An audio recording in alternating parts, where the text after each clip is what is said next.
Let's discuss the mathematical properties of standard deviation. The first property says that standard deviation is independent of change of origin but not of scale.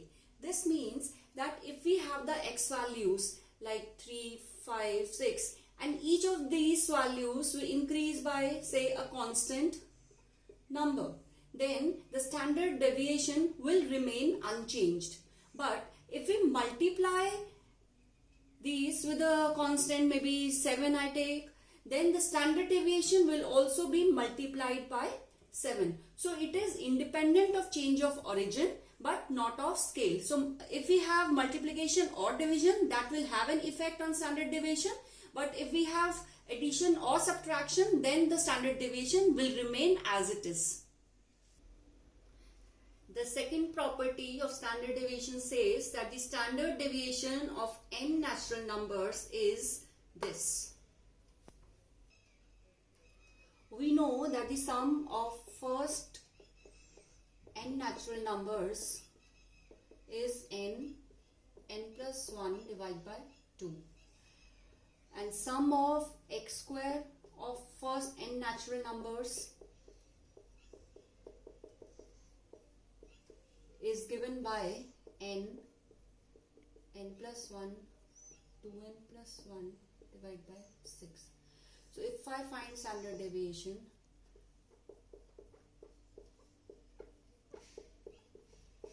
then I will substitute these here. So this one n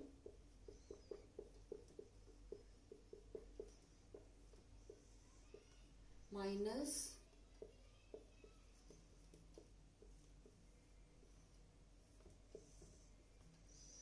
so if I solve this, I get under root n square minus 1 divided by 12, as I have already mentioned this as the second property. The third property says that standard deviation is suitable for further mathematical treatment. Say I have standard deviation of two sets of observations and also mean of two sets of observation, then I am in a position to find combined standard deviation. This is the formula.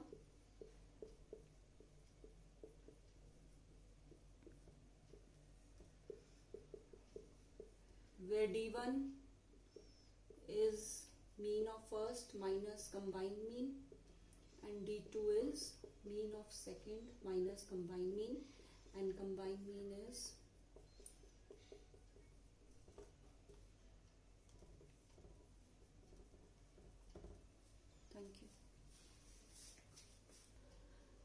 In the next property, we talk about moderately skewed distribution, which is either this or this. So in such a case, quartile deviation is equal to 2/3 of standard deviation and mean deviation is 4/5 of standard deviation. We can also derive from those two that quartile deviation is 5/6 of mean deviation. Mean deviation.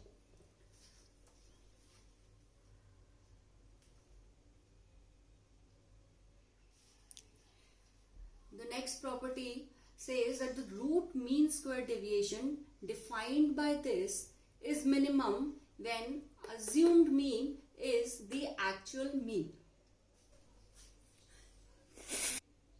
So this is the last property which talks about the normal distribution. So we have a normal distribution curve here, and this talks about that how it is related to the normal distribution. So this mu represents the mean. So if I take this area, mean plus minus 1 standard deviation, then this area covers 68.27%. And when I take mu plus minus 2 standard deviation, then this total area is 95%. And when we talk about this, that is mu plus minus 3 standard deviation, then the area covered under the normal curve is depicted by this shaded area, and it is 99.73%. Thank you.